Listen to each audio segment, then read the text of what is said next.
So we've had the water has been gone for quite some time, as you can see.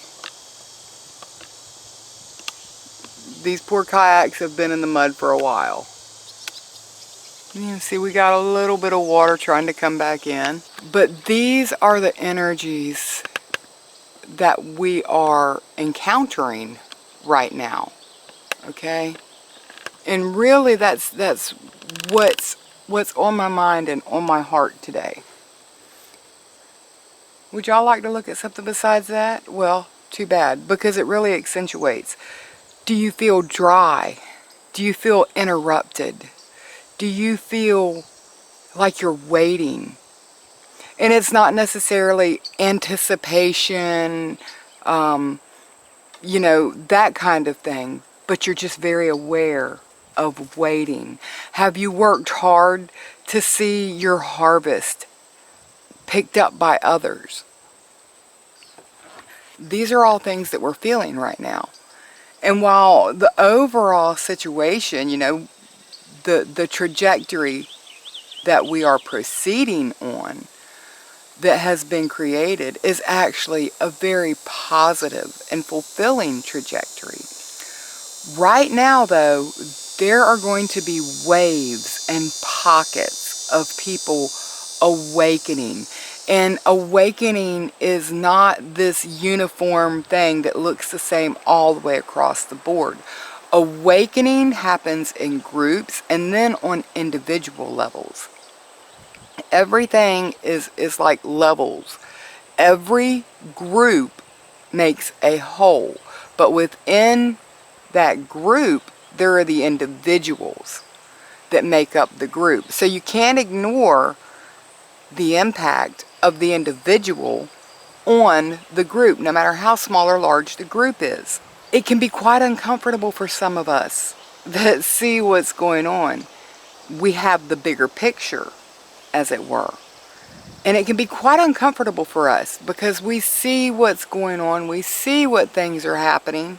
We want to help, we want to guide, because we want to get there just as quickly as we possibly can.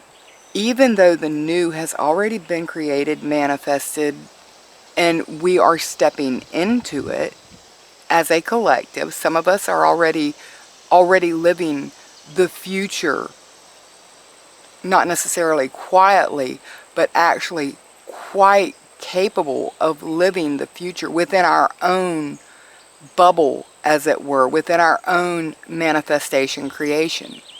We have to be careful not to get caught up in that energy. If you feel an energy of interruption, of waiting, go to your higher aspect and say, hey, what's up? These energies of shock, realization, betrayal, and some don't even know what's going on, but they feel very much helpless, wronged. They just know the feeling. I'll put it that way. And it does create uncomfortable feelings. You can't smell it right now, but let me tell you, over here, right here, you see where it's dry?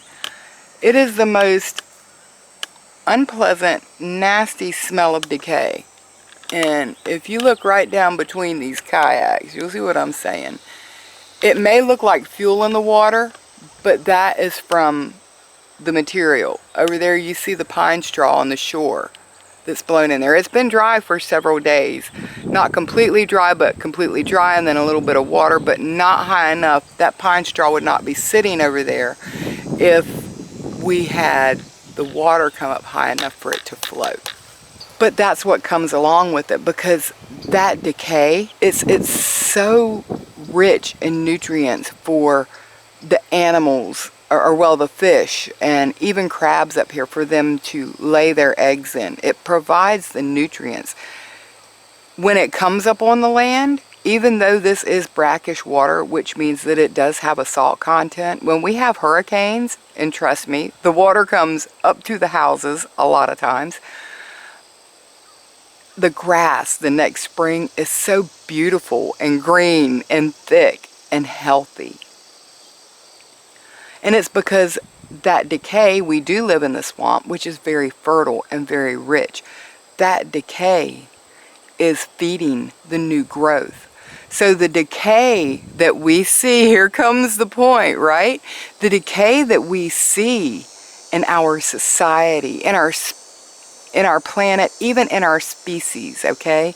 The decay that we see is fueling the new growth. It's providing the nutrients for the abundance of the new that comes along. And sometimes that's why we feel we're interrupted. We're in a holding pattern, because the action that we take would get us wrapped up in those energies of decay. I appreciate this for the cycle that it is, but trust me, this is not pleasant to sit and smell at all. And it's all around us. Now, I'm not going to run, ooh, I know what it is. I know what it is. So I will simply wait for the water to come in. In a couple days, the smell will go back down, and then probably the mosquitoes will come with it. But it's about the cycle, and it's about realizing what the process within that cycle is that helps you find what you need to do or not to do. Sometimes what you need to do is to kind of just hold for a while. Just chill. And in that time that you are chilling, you can observe, because that's a big part of the process too, and the growth is observe. Observe yourself, observe past behaviors, observe past lessons, observe past lives, because it all figures in. The galactic stuff going on right now, if you are aware of that, and if that is your cup of tea, as they say, the galactic stuff going on right now is amazing. The contact is literally out of this world. I've gotten pictures, I've gotten reunions, I've gotten all kinds of amazing things. But all of these things happen in the process so that my timing is lined up with the way, as it were, that the divine has provided. Watch as the wind blows. The water is actually coming in. In the time of me talking about the process with you, the wind has shifted ever so slightly so that the water is retained instead of blown out. In just that little bit of time, do you see how quickly it can turn? Now, I can't jump in the kayak and go for a paddle right now, not from here anyway. But I can see that the process has already started. And just watch how it does. A little bit comes in, and then a little bit just recedes back. But when a little bit comes in again, it's a little more. And it's the patience with the process. Being able to analyze and observe and just feel comfort when it's so uncomfortable. I hope that it helped somebody. I hope that it encouraged somebody. Remember that those that are waking up in a very difficult time. I'm not saying you got to go out there and save them or anything like that. Just remember, many of them will seem very unreasonable right now. And we may seem very unreasonable to them. But don't base tomorrow's energies on what you saw out of them today. Because they might be a bright, shining beacon of light that joins what we created. Some will not. Some will decide that they're going to perish with the energies that are on their way out. That are actually, yeah, they're on their way out. I can say that now. But that's their choice, and it's their free will to do so.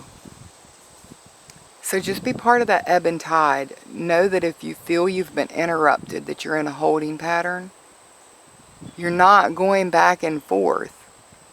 It's all coming in, but the process in which it happens is a very subtle one that you'll miss if you don't pay attention. All right, that's what I got for today. Again, pardon the pause. And I just wish everybody the most comfortable journey that they can arrange, and reach out. Reach out to your higher aspect. It's there and it's waiting. Are you ready to go in, Shu? Is it hot, buddy? Is it hot? You want to go in? You ready? Come on.